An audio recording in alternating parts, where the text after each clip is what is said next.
Hello students, last video में हमने आपसे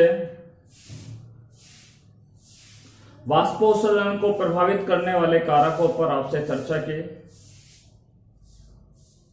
आपको हमने बताया कि वाष्पोत्सर्जन को प्रभावित करने वाले मुख्यतः दो कारक होते हैं, एक बाह्य कारक और दूसरे कौन से होते हैं, आंतरिक कारक होते हैं। बाह्य कारक मैंने आपको बताया प्रकाश है, ताप है, वायु है और मृदा में प्राप्त जल की मात्रा होती है। मृदा में प्राप्त जल की मात्रा, ये हमारे कौन से कारक बताए मैंने आपको, बाह्य कारक। जिसमें प्रकाश मैंने आपको बताया कि प्रकाश जो होता है वो प्रत्यक्ष और अप्रत्यक्ष रूप से वाष्पोत्सर्जन को प्रभावित करता है। प्रत्यक्ष रूप में मैंने आपको बताया कि जैसे ही सूर्य का प्रकाश पौधे की पत्तियों पर आपतित होता है, गिरता है, तो रंध्र क्या है, खुल जाता है और रंध्र खुलने पर वाष्पोत्सर्जन की दर क्या हो जाती है, बढ़ जाती है। इसी तरीके से मैंने आपको अप्रत्यक्ष रूप से प्रकाश किस प्रकार से वाष्पोत्सर्जन को प्रभावित करता है, इसके बारे में मैंने आपको बताया कि प्रकाश जो है, ठीक है, प्रकाश की तीव्रता जब बढ़ जाती है तो तापक्रम बढ़ जाता है। प्रकाश की तीव्रता बढ़ेगी तो तापक्रम बढ़ेगा और तापक्रम बढ़ेगा तो वाष्पोत्सर्जन की दर क्या हो जाती है, बढ़ जाती है। उसके बाद सेकंड पॉइंट हमने आपको बताया वायु किस प्रकार से वाष्पोत्सर्जन को प्रभावित करते हैं। मैंने आपको बताया यदि वायु का प्रवाह तेज हो, हवाएं तेज चल रही होंगी तो वाष्पोत्सर्जन की दर क्या होगी, अधिक होगी। और जब वायु का प्रवाह कैसे होगा, धीमी गति से होगा, वायु मंद गति से अगर प्रवाहित हो रही है, ठीक है, तो उस दौरान वाष्पोत्सर्जन की दर भी कैसी हो जाती है, कम हो जाती है। तीसरा पॉइंट हमने बताया आपको तापक्रम। मैंने आपको बताया कि वायुमंडलीय आपेक्षिक आर्द्रता का मान यदि कम होगा, वायुमंडलीय आपेक्षिक आर्द्रता का मान जब कम होता है तो तापक्रम क्या होता है, अधिक होता है।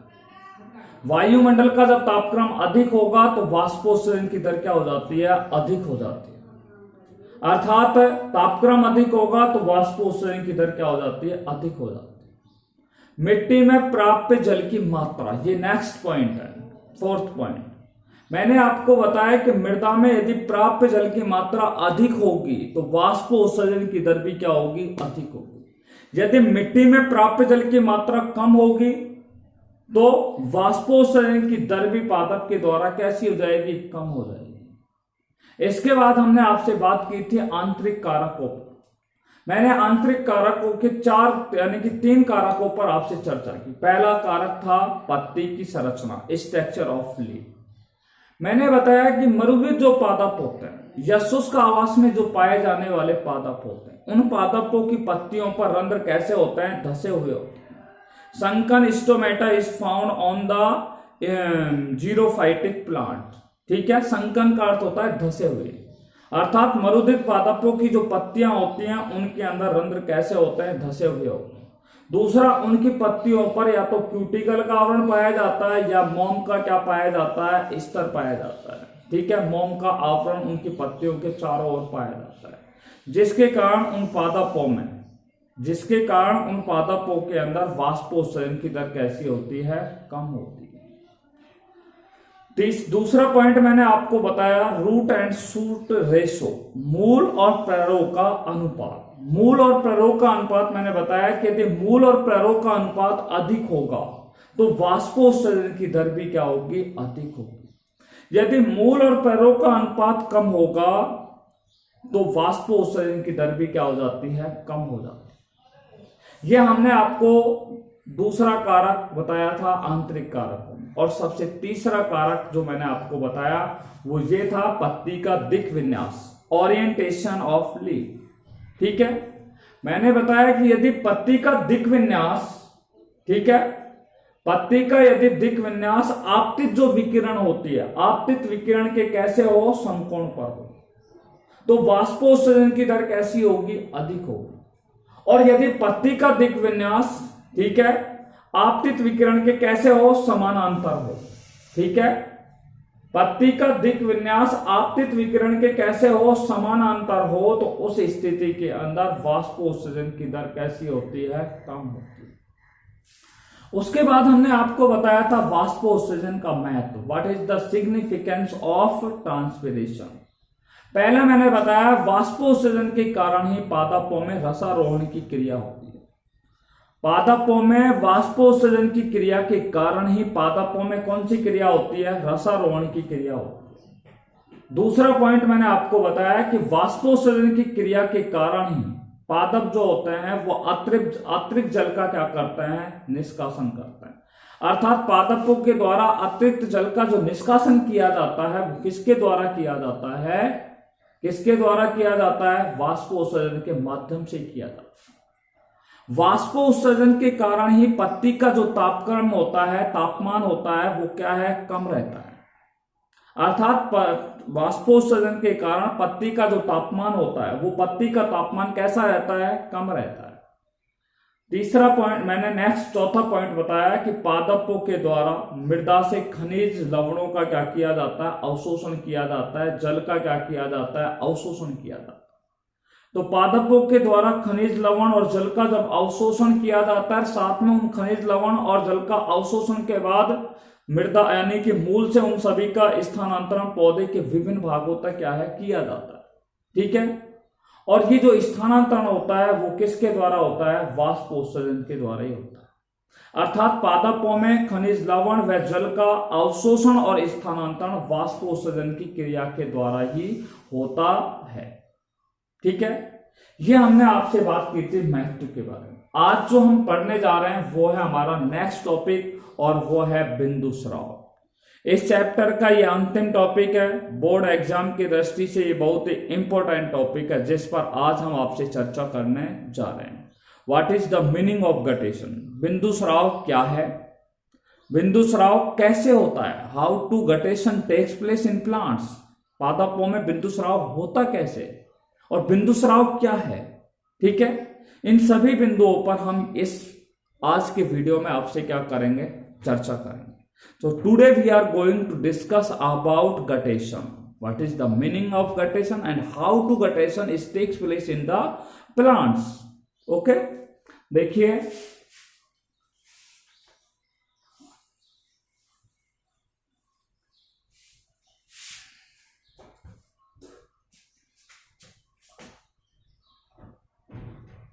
बिंदुस्राव, आज जो हम अध्ययन करने जा रहे हैं वो है बिंदुस्राव। इंग्लिश में बोलते हैं गटेशन। देखिए बिंदुस्राव क्या है। आपने देखा होगा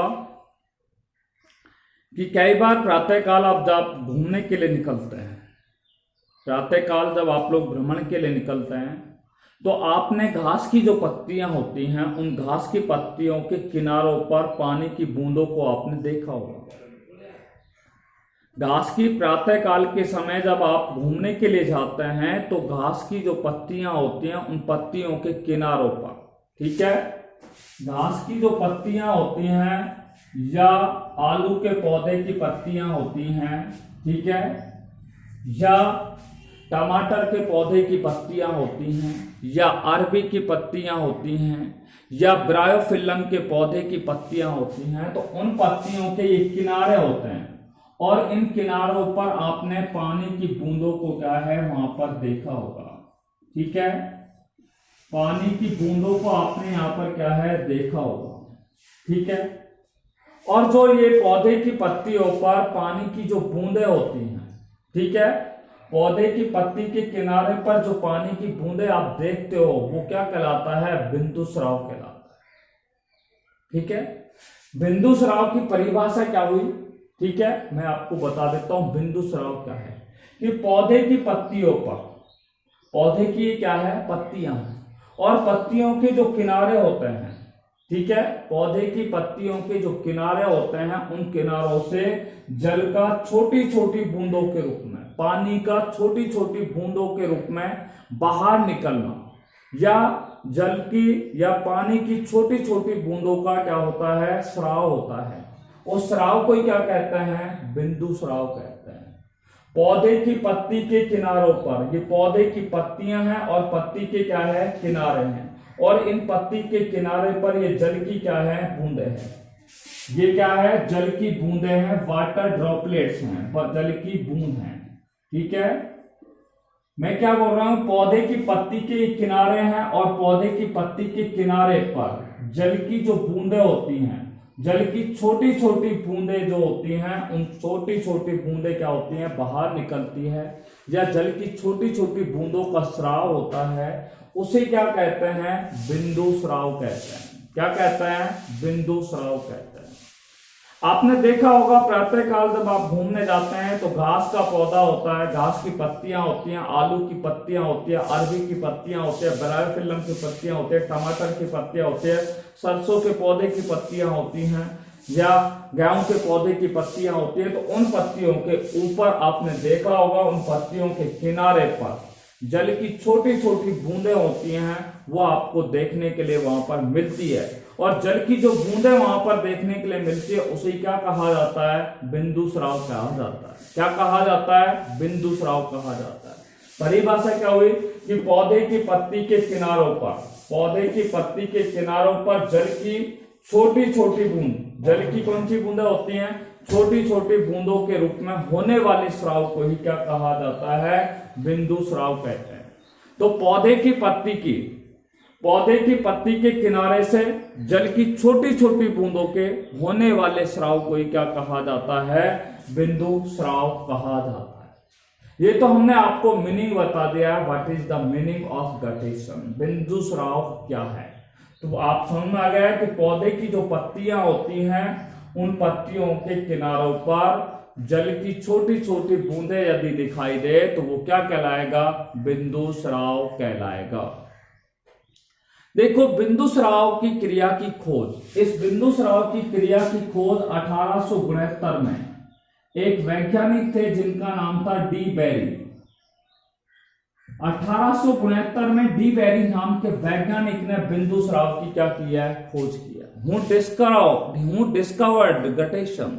ठीक है, तो बिंदु स्राव की क्रिया की खोज 1869 में डी बेरी नाम के वैज्ञानिक ने की।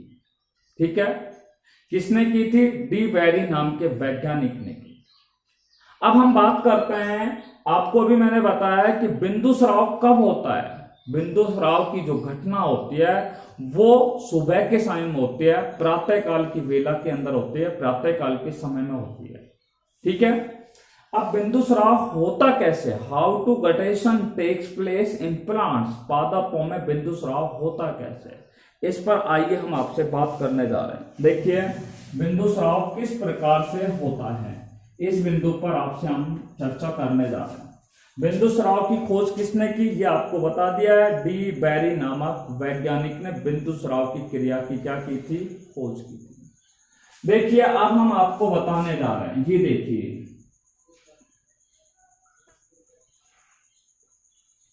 ये क्या है, पौधे की जड़ें हैं और ये इनमें मैंने मूलरोम दिखा दिए हैं। और आप देखिए, ये पौधे का पैरो भाग होता है, ठीक है, ये स्तंभीय भाग होता है, ये पौधे की क्या होती हैं, पत्तियां होती हैं, देख रहे हैं आप।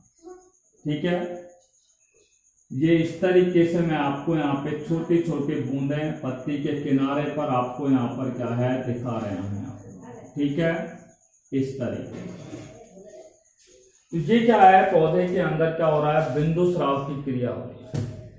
अब देखिए, पौधे की जो जड़ें होती हैं, ठीक है, ये जड़ के द्वारा जल का क्या किया जाता है, इन जड़ों के द्वारा जल का क्या किया जाता है, अवशोषण किया जाता है। पौधे की जड़ों के द्वारा जब जल का अवशोषण अधिक मात्रा में किया जाता है, पौधे की जड़ों के द्वारा जल का अवशोषण कैसे किया जाता है, अधिक मात्रा में किया जाता है।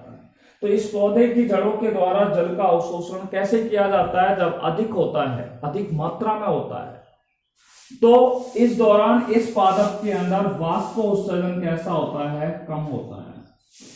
वाष्पोत्सर्जन इस पौधे में क्या होगा, कम होगा। इस पौधे में वाष्पोत्सर्जन कैसा होता है, कम होता है। यानी कि जड़ों के द्वारा, मूल के द्वारा जल का क्या किया जा रहा है, अधिक अवशोषण किया जा रहा है। जड़ों के द्वारा जल का जब अधिक अवशोषण किया जाता है तो वाष्पोत्सर्जन की दर कैसी होती है, यहां पर कम हो जाती है। ठीक है, अब वाष्पोत्सर्जन की जब दर कम हो जाती है तो इस मूल के अंदर उपस्थित क्या होती है, जाइलम वाहिकाएं होती है। मूल में क्या होती है, जाइलम वाहिकाएं होती हैं, और इन जाइलम वाहिकाओं में क्या उत्पन्न होता है, मूल दाब उत्पन्न होता है। जाइलम वाहिकाओं में क्या उत्पन्न हो जाता है, मूल दाब उत्पन्न हो जाता है। ठीक है, अब जाइलम वाहिकाओं में जब मूल दाब उत्पन्न हो जाता है, ठीक है, तो इसके लिए मैं आपको एक डायग्राम बना रहा हूं जाइलम वाहिकाओं का। ठीक है, ये आप देखिएगा।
ये हम लिख रहे हैं निष्क्रिय द्वार कोशिका,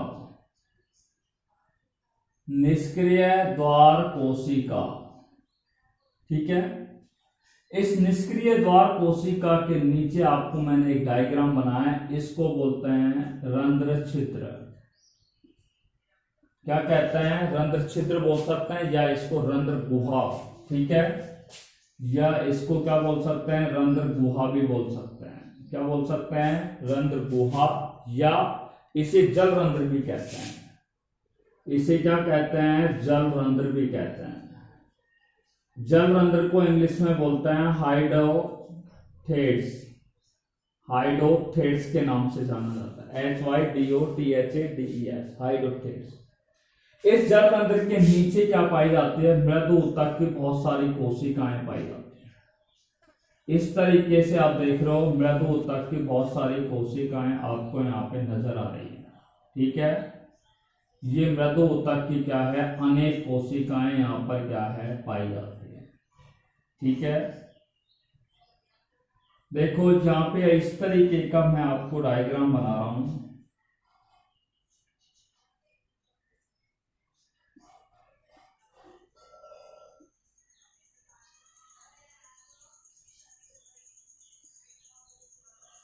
इस तरीके से मैं आपको डायग्राम दिखा रहा हूं, यहाँ पर देखिएगा आप।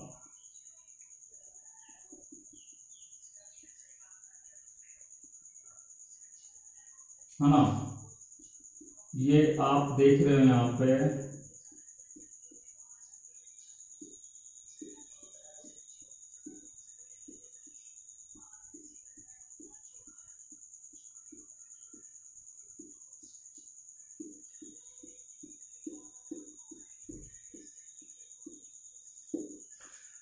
देखिए इनको हम जो कहेंगे, इन्हें कहेंगे एपिथेन की कोशिका, एपिथेन की कोशिका। ठीक है, और इन एपिथेन की जो कोशिकाएं, इनके बीच में ये जो रिक्त स्थान आपको दिखाया गया है, इसे कहते हैं अंतरकोशिकीय अवकाश। अंतरकोशिकीय अवकाश इन्हें कहा जाता है। कौन से अवकाश कहते हैं, अंतरकोशिकीय अवकाश इन्हें क्या है, कहा जाता है। ये आपकी संरचना आपको दिखाई गई है, इन्हें कहते हैं हम जाइलम वाहिकाएं। ठीक है, जाइलम वेसल्स, या इनको हिंदी में लिख रहे हैं हम जाइलम वाहिका, जाइलम वाहिका। और ये जो आपको छोटी छोटी स्ट्रक्चर दिखाई है, इनको हम कहते हैं खंभ ऊतक, जिनको इंग्लिश में बोलते हैं पैलिसेड टिश्यू। पैलिसेड टिश्यू के नाम से इन्हें क्या है, जाना जाता है। ठीक है, अब देखिए हम बात करने जा रहे हैं आपसे। हमने आपको बताया कि मूल के द्वारा जब जल का अधिक अवशोषण किया जाता है तो वाष्पोत्सर्जन की दर क्या हो जाती है, कम हो जाती है। और वाष्पोत्सर्जन की जब दर कम हो जाती है तो क्या होता है कि जो जाइलम मूल के अंदर जो जाइलम वाहिकाएं होती है, ये जाइलम वाहिकाएं, ये संरचनाएं आपको दिखाई गई हैं, ठीक है।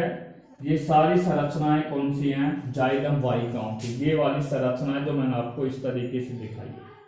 तो इन जाइलम वाहिकाओं में क्या है? मूल दाब क्या हो जाता है? उत्पन्न हो जाता है। क्या उत्पन्न हो जाता है? मूल दाब उत्पन्न हो जाता है, जिससे जल जो होता है वो इन जाइलम वाहिकाओं से निकलता है। जल जो होता है वो इन जाइलम वाहिकाओं से निकलता है। ये जाइलम वाहिकाएं जिनको मैं आपको दिखा रहा हूं, ठीक है। ये संरचनाएं जिनको मैं बार बार डार्क कर रहा हूं, ये जाइलम वाहिकाएं, और इन जाइलम वाहिकाओं से जल क्या है? यहां से बाहर निकलता है, ठीक है। जाइलम वाहिकाओं से जब जल बाहर निकल जाता है, ठीक है, तो ये जल बाहर निकल करके कौन सी कोशिकाओं में प्रवेश करता है? ये एपिथेम की कोशिकाओं में क्या करता है? प्रवेश करता है। कौन सी कोशिकाओं में प्रवेश करता है? एपिथेम की कोशिकाओं में प्रवेश कर जाता है, ठीक है।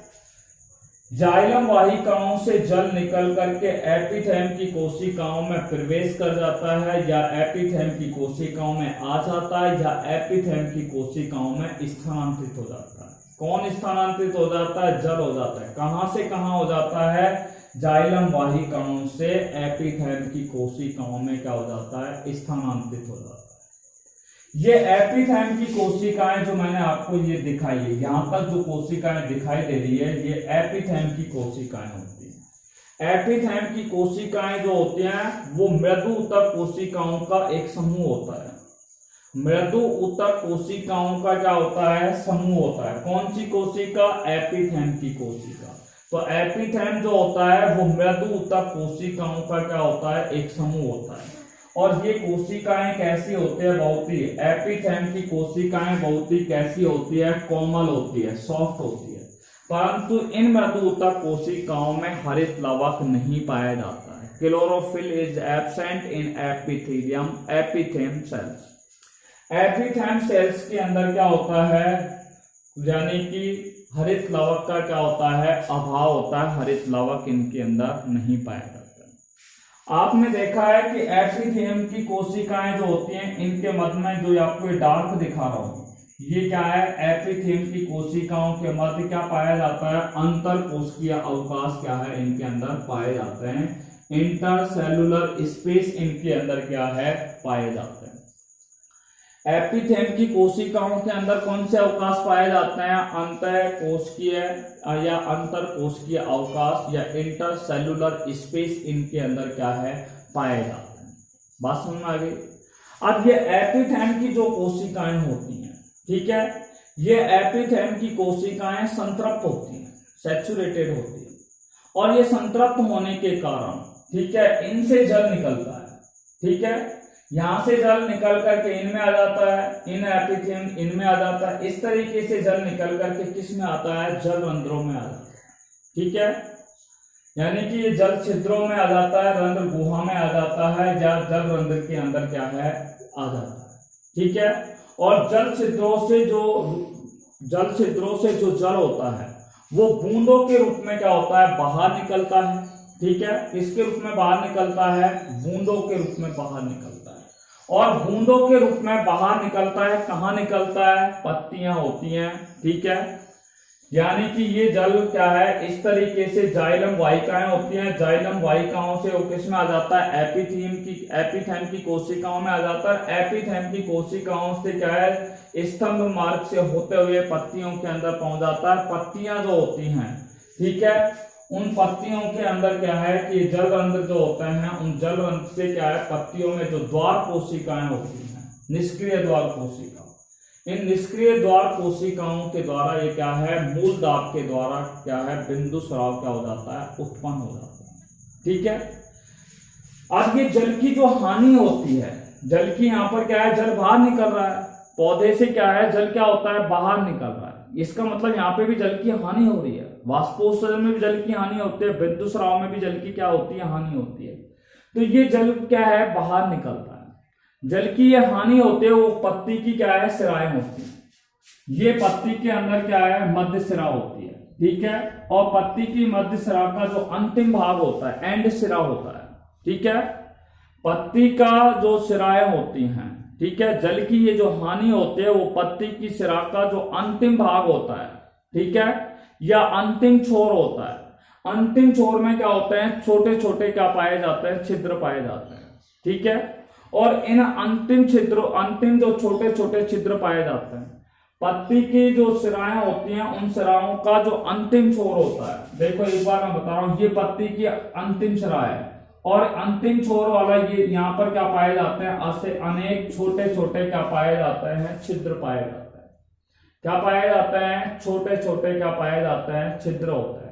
इन छिद्रों को क्या कहते हैं, जलरंध्र कहते हैं। क्या कहते हैं, इन छिद्रों को जलरंध्र कहते हैं, जिन्हें हाइडेड थॉर्स के नाम से क्या है, जाना जाता है। किस नाम से जाना जाता है, इन्हें हाइडेड थॉर्स के नाम से क्या है, जाना जाता है।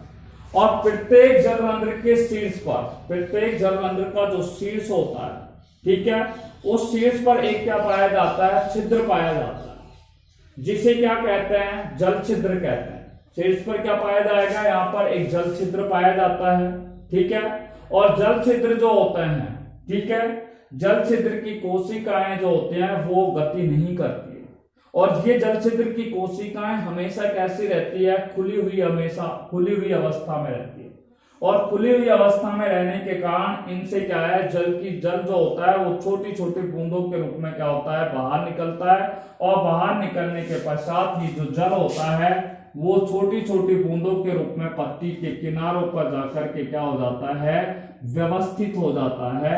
और इस प्रकार से पादपों में क्या होता है, बिंदु स्राव की क्रिया होती है। बिंदु स्राव की जो क्रिया होती है, ठीक है, उस बिंदु स्राव की क्रिया में निकलने वाला जो जल होता है वो शुद्ध नहीं होता है। बिंदु स्राव की क्रिया में निकलने वाला जल शुद्ध नहीं होता है, क्योंकि उस जल में कार्बनिक और अकार्बनिक पदार्थ या कार्बनिक और अकार्बनिक लवण उसके अंदर क्या होते हैं, घुले हुए होते हैं। बिंदु स्राव की क्रिया के दौरान जो जल निकलता है वो शुद्ध नहीं होता है, वो कैसा होता है, अशुद्ध होता है, इम्प्योर होता है। क्यों होता है, क्योंकि उसमें कार्बनिक लवण और अकार्बनिक लवण दोनों प्रकार के लवण क्या होते हैं, घुले हुए होते हैं। बात समझ में आ गई। तो इस तरीके से पादपों में बिंदु स्राव की क्या होती है, क्रिया होती है। एक बार मैं फिर बिंदु स्राव की क्रिया को समझा रहा हूं। मैंने आपको बताया कि पौधे की जो जड़ें होती हैं वो अधिक मात्रा में जल का अवशोषण करती है, जिससे उन पादपों में वाष्पोत्सर्जन की क्रिया क्या हो जाती है, कम हो जाती है। पौधे की जो मूल होती है उसमें क्या पाई जाती है, जाइलम वाहिकाएं होती हैं। उन जाइलम वाहिकाओं में क्या होता है, मूल दाब क्या हो जाता है, उत्पन्न हो जाता है। मूल दाब जब उत्पन्न होता है तो ये जाइलम वाहिकाओं से जो जल होता है वो क्या होता है, बाहर निकलता है। और बाहर निकलने के पश्चात ये जाइलम वाहिकाओं से निकला हुआ जल किसके अंदर आ जाता है, एपिथेलियम की कोशिकाओं के द्वारा उस जल को क्या किया जाता है, ग्रहण कर लिया जाता है। ठीक है, तो ये जल जो होता है, जाइलम वाहिकाओं से निकला हुआ जल जो होता है वो एपिथेलियम की कोशिकाओं के अंदर क्या हो जाता है, स्थानांतरित हो जाता है। क्लियर बात हो गई। एपिथेलियम की जो कोशिकाएं होती हैं, ठीक है, ये मैंने आपको बताया मेदूतक की कोशिकाओं के समूह से मिलकर के क्या होती है, बनी होती है। इनमें अंतरकोशिकीय अवकाश क्या है, पाए जाते हैं। मैंने आपको बताया ये एपिथेलियम की जो कोशिकाएं होती हैं वो कोमल होती है और इनमें यानी कि हरित लवक का क्या होता है, अभाव होता है। मैंने आपको बताया कि एपिथेलियम की जो कोशिकाएं होती हैं वो संतृप्त होती है, और संतृप्त होने के कारण जो जल होता है वो जल छिद्रों से बूंदों के रूप में क्या हो जाता है, बाहर निकलता है। अर्थात जो बिंदु स्राव होता है, बिंदु स्राव होता है वो मूल दाब के कारण क्या हो जाता है, उत्पन्न होता है। किसके कारण उत्पन्न होता है, मूल दाब के कारण क्या होता है, उत्पन्न होता है। जल की जो हानि होती है वो मैंने आपको बताया कि पत्ती की जो सिराएं होती हैं, और सिराओं का कौन सा छोर होता है, अंतिम छोर होता है। ठीक है, जल की हानि जो होती है वो पत्ती की सिराओं का जो अंतिम छोर होता है, ठीक है, अंतिम छोर पर क्या पाए जाते हैं, छोटे छोटे यहाँ पर क्या पाए जाते हैं, छिद्र पाए जाते हैं। क्या पाए जाते हैं, छोटे छोटे छिद्र पाए जाते हैं। और इन छोटे छोटे छिद्रों को क्या कहा जाता है, जलरंध्र कहा जाता है। क्या कहा जाता है, जलरंध्र उन्हें क्या है, कहा जाता है। प्रत्येक जलरंध्र का जो शीर्ष भाग होता है, प्रत्येक जलरंध्र का जो शीर्ष भाग होता है, ठीक है, उस शीर्ष भाग पर क्या पाया जाता है, एक छिद्र पाया जाता है जिसे जल छिद्र कहते हैं। और इस छिद्र के चारों ओर, ठीक है, उपस्थित जो कोशिकाएं होती है, इस जल रंध्र के या जल छिद्र के चारों ओर जो कोशिकाएं होती है वो गति नहीं करती है। सदैव ये जल छिद्र कैसे होता है, खुले हुए रहते हैं। और इन जल छिद्रों से क्या है, जल क्या होता है, बाहर निकलता है और धीरे धीरे जल जो होता है वो छोटी छोटी बूंदों के रूप में पत्ती के किनारों पर क्या हो जाता है, व्यवस्थित हो जाता है। ठीक है, और इस प्रकार से पादपों में बिंदु स्राव की क्रिया हमें देखने के लिए क्या है, मिलती है। ठीक है, मैंने आपको बताया कि बिंदु स्राव से निकलने वाला जो जल होता है वो शुद्ध नहीं होता है, बल्कि कैसा होता है, अशुद्ध होता है। क्यों होता है, क्योंकि बिंदु स्राव की क्रिया के दौरान कार्बनिक और अकार्बनिक जो पदार्थ होते हैं, ठीक है, बिंदु स्राव की क्रिया के दौरान निकलने वाले जल के अंदर कार्बनिक और अकार्बनिक पदार्थ क्या होते हैं, घुले हुए होते हैं। इसलिए बिंदु स्राव की क्रिया के दौरान निकलने वाला जो जल होता है वो अशुद्ध होता है, इम्प्योर होता है। बात क्लियरली सुन में आ गई होगी। मैंने अब तक आपको बता दिया बिंदु स्राव क्या है। ठीक है, मैंने आपको बताया पौधे की पत्ती के किनारे से जल का छोटी छोटी बूंदों के रूप में बाहर निकलने की क्रिया को क्या कहा जाता है, बिंदु स्राव कहा जाता है। बिंदु स्राव की खोज 1869 में डी बेरी नामक वैज्ञानिक के द्वारा की गई। ठीक है, और इस किस प्रकार से होता है, इस प्रोसीजर को भी मैं आपको 2 बार समझा चुका हूं। इसके बाद हम लास्ट बिंदु है, इस पाठ का एक अंतिम बिंदु है जिस पर बात कर रहे हैं, रस स्राव। ठीक है, देखिए रस स्राव क्या है उस पर हम आपसे चर्चा करने जा रहे हैं। What is the meaning of bleeding. देखिए इस पाठ का लेसन नंबर 7 का अंतिम जो टॉपिक है जिस पर हम आपसे बात कर रहे हैं, और उस टॉपिक का नाम है रस स्राव। रस स्राव को ब्लीडिंग के नाम से जाना जाता है, BLEEDING। रस स्राव क्या है, ठीक है। देखो रस स्राव आपने देखा होगा, कई बार आप क्या है जंगल में कई बार आप जाते हैं तो कई बार कुछ पौधे होते हैं उनके क्या है, या तो उसका कोई भाग को आप तोड़ देते हैं, क्षतिग्रस्त कर देते हैं। जैसे आक का पौधा है, आक के पौधे की आपको जैसे पत्ती काटी तो पत्ती काटने पर वहां से एक द्रव पदार्थ क्या होगा, स्रावित होगा। क्या होगा, एक द्रव पदार्थ क्या होगा, स्रावित होगा। क्यों होता है, क्योंकि पौधे का वह भाग क्या हो गया है, कट गया है, क्षतिग्रस्त हो गया है। पीपल का पौधा है, आप क्या है खेतों पे काम कर रहे हैं और आपके हाथ में क्या है, हाशिया है। हाशिया का मतलब जिसको आप लोग दरांत बोलते हैं, और उस दरांत को इस तरीके से आपने किस में मारा, पीपल के तने में मारा, तो आप देखेंगे पीपल के तने से एक द्रव पदार्थ, सफेद रंग का द्रव पदार्थ क्या होता है, स्रावित होता है। रबड़ के जो पौधे होते हैं, ठीक है, उन रबड़ के पौधे में क्या लगाया जाता है, चीरा लगाया जाता है। चीरा लगाने पर उससे एक द्रव पदार्थ क्या होता है, बाहर निकलता है। ठीक है, रबड़ के जो वृक्ष होते हैं, पौधे होते हैं, उनमें जब आप क्या लगा देते हैं, चीरा लगा देते हैं, तो चीरा लगाने पर उनसे क्या है, एक द्रव पदार्थ का क्या होता है, धीरे धीरे रिसाव होने लगता है। और उस रिसाव होने के पश्चात जो द्रव पदार्थ निकलता है उसे क्या कहा जाता है, लेटेक्स कहा जाता है। और उसी लेटेक्स से क्या बनाया जाता है, रबड़ बनाया जाता है। क्या बनाया जाता है, रबड़ बनाया जाता है। तो रस स्राव की परिभाषा आपके समझ में आ गई होगी कि पौधे के कटे हुए भाग या क्षतिग्रस्त भाग से, पौधे के कटे हुए भाग या क्षतिग्रस्त भाग से निकलने वाले द्रव पदार्थ को ही, ठीक है, क्या कहा जाता है, रस स्राव कहा जाता है। पौधे के कटे हुए भाग से या क्षतिग्रस्त भाग से निकलने वाला जो द्रव पदार्थ होता है, निकलने वाला जो रस होता है, उसी रस को क्या कहा जाता है, रस स्राव कहा जाता है। बिल्कुल एक साइंटिफिक लैंग्वेज में अगर हम परिभाषा दें रस स्राव की, तो किस तरीके से देंगे कि पौधे के क्षतिग्रस्त भाग से, ठीक है, निकलने वाले रस को ही, ठीक है, पौधे के क्षतिग्रस्त भाग से निकलने वाले रस को ही क्या कहा जाता है, रस स्राव कहा जाता है। मैंने आपको बताया कि पौधे के अंदर क्या पाई जाती है, जाइलम वाहिकाएं पाई जाती है। कौन सी, जाइलम वाहिकाएं पाई जाती है, जाइलम वेसल्स पाई जाती है। और जाइलम वेसल्स में क्या होता है, रस होता है। ठीक है, मैंने बताया कि पादपों के जाइलम वाहिकाओं में क्या है, रस होता है।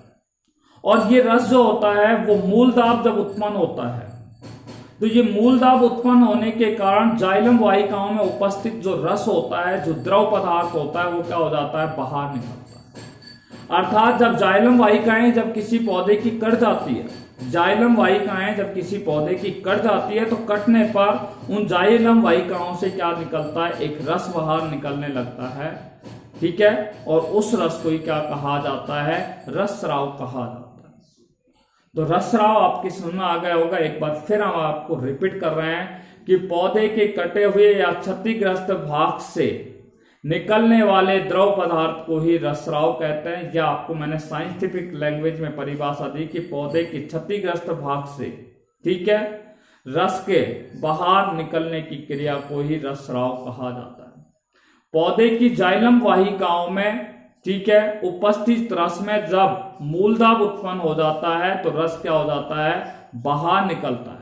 जाइलम वाहिकाओं के कटने पर भी क्या है, रस बाहर निकलने लगता है, जिसे रसस्राव कहा जाता है। जिसका मैंने आपको एक एग्जांपल दिया कि रबड़ का जो वृक्ष होता है, ठीक है, उस रबड़ के वृक्ष में जब रबड़ का वृक्ष के अंदर चीरा लगा दिया जाता है, तो चीरा लगाने पर उस रबड़ के वृक्ष की रस वाहिनियां जो जाइलम वाहिनियां होती हैं, उन जाइलम वाहिनियों के अंदर मूलदाब उत्पन्न होने के कारण क्या है, उनसे एक रस क्या होता है, बाहर निकलता है, एक द्रव पदार्थ बाहर निकलता है, जिसे हम लेटेक्स कहते हैं। उसी लेटेक्स से क्या बनाया जाता है, रबड़ बनाया जाता है। Is it clear?